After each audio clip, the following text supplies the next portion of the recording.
Welcome to the Jill on Money Show. It is December 24th. It's Christmas Eve. I can't even, Mark. It is unbelievable.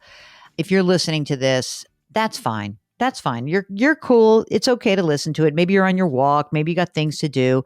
It's good. We're rebroadcasting episodes for this weekend and next from two of my favorite interviews. This weekend, it's Tim Harford. And he's been on the show a few times. He wrote a book called The Data Detective, 10 Easy Rules to Make Sense of Statistics. Oh, by the way, guess who's blurbed my book? Tim Harford. Yeah. So I'm also giving a little bit of a hat tip to the people who did blurb my book. He is an economist, journalist. He's a broadcaster. I think he first came on the program to talk about the 50 things that made the economy or something like that. He has a huge book and podcast called The Undercover Economist. He writes at the Financial Times. I love him. 50 things that made the modern economy. That was the first time he came on the program. Anyway, he's wonderful. This show, this interview was also pretty amazing. And we're so happy to re-air it. So here is part one of our interview with Tim Harford. Okay, first, Tim, why did you write this book? You are a wonky kind of guy. You work at the FT. It's like your day job. You're a presenter. You do all these things. Like, why did you write this book? Don't you have a hobby? I have a hobby, by the way. I like to play Dungeons and Dragons. Are you surprised? But in between all the nerdy stuff, my day job is also nerdy. Look, this is actually quite a big book for me because for the last nearly 15 years, I've been presenting a show on BBC Radio about numbers called More or Less. And it was originally tucked away in an obscure part of the schedules where no one would ever hear it. And it's gradually got closer and closer and closer to prime time and is on more and more often. But I was resistant to writing a book about numbers because I felt it's been done so often. People have done such a great job. There are so many really great books about how to think about statistics. And it's only really been the last couple of years that I felt there was something missing. Actually, two things. One was the realization that so much of what we think is nothing to do with the technical interpretation of the statistics. It's about our feelings, our preconceptions, what political tribe we're in, what we wish was true, all of that stuff. And so what's the point in writing a book that is purely about technical aspects of statistics if I can't help people be wiser about themselves? So that's what I'm trying to do. But the other thing that I felt was missing in a lot of books about statistics is they're all so negative. They're all self-defense manuals. They're all, the moment you walk out, you are going to be mugged in the street by a misleading statistic. And of course, there's a lot of misleading stuff around, but there's a lot of truth around as well. And for me, statistics are they're like radar. They are showing us things we can't see in any other way. They're showing us what's coming at us. They're helping us focus our response, focus our strength. If all of the books about statistics are actually all about bad statistics, I think we're giving the wrong impression. So that's really where this book is coming from. It seems to me that what you've done is you've sort of married statistics and behavioral economics in a way that is really quite useful.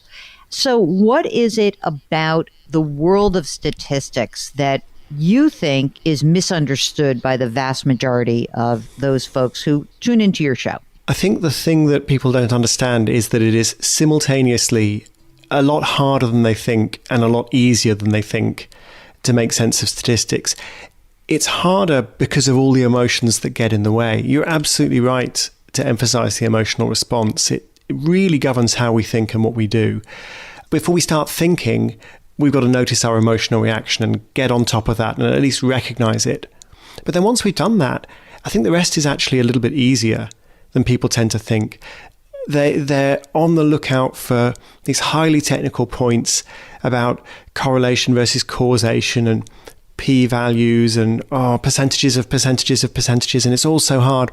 And actually what I'm saying is, no, what you need to do is ask yourself some pretty simple questions like, where's this number coming from? Is it a big number or a small number? Is it going up or is it going down? What exactly are they measuring anyway?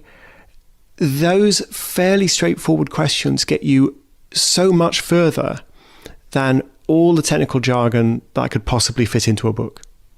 Can you talk a little bit about that story you tell when you were on the subway system in London? So what were you noticing on your ride in the tube that made you curious about statistics? The strange thing was this. It was busy. The bus was busy. The train was busy. That's not strange. It's London's a busy city.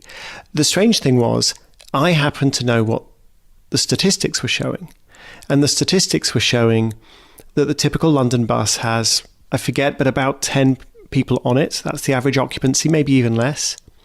The average tube train, the occupancy is about 100 people, which given that you might have 8 or 10 carriages, that's like 10 or 12 people per carriage. It just seemed really strange. How come it's so busy that I can stand on the platform and 2 or 3 trains have to go past before one of them has enough room that I can squeeze on? And yet I'm looking at the statistics and they're telling me that this train is 90% empty. And that's representative of a broader challenge, which is that we're always trying to combine information from our personal experience and from the data. And I think the wisdom comes when you're able to get them to fit, when you're able to make sense of both. And in this particular thing, part of what was going on obviously was I was traveling at rush hour, but there's a subtler statistical point. If you imagine say a tube line, an underground line, where all the trains are absolutely packed going west, and they're all completely empty going east, which is actually pretty realistic for certain parts of rush hour. Well, ask yourself, okay, what's the average occupancy of the train? Well, it's 50%, right? It's absolutely full west, and they're completely empty east. So on average, 50%. Then ask yourself a different question. What is the average commuter experience? And the answer is every single commuter rides on a completely packed train because nobody is on the empty trains to witness them. And it's not like a trick of the statistics. It's not like a mistake in the statistics. It's just trying to understand what is it that this particular statistic is showing us. From the point of view of the people managing the train system, they're absolutely correct in realizing that the trains are underutilized. They're half empty.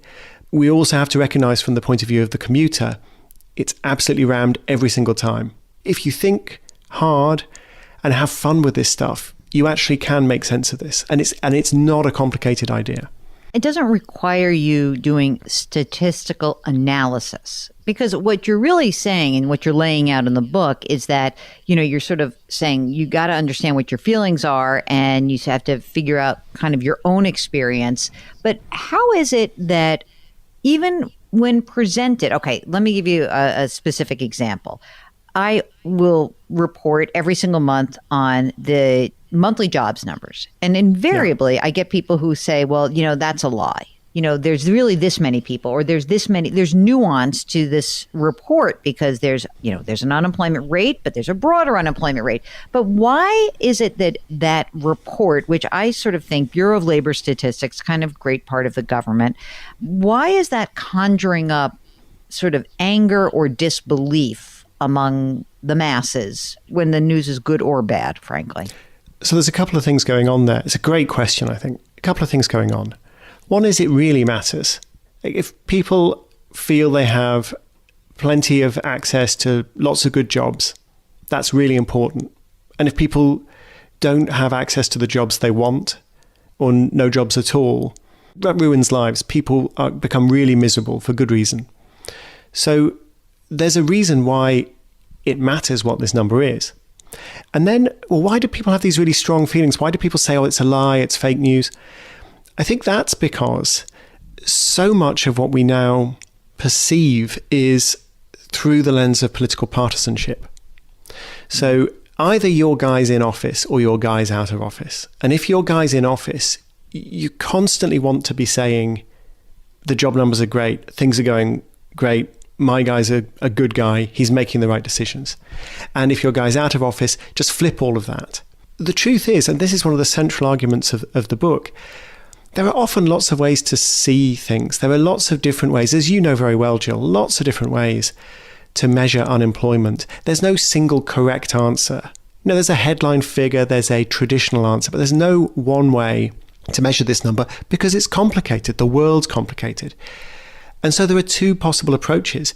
You can say, I really want to understand all the nuances, all the complexities. It's a complicated story. I want to understand the complicated story because it matters.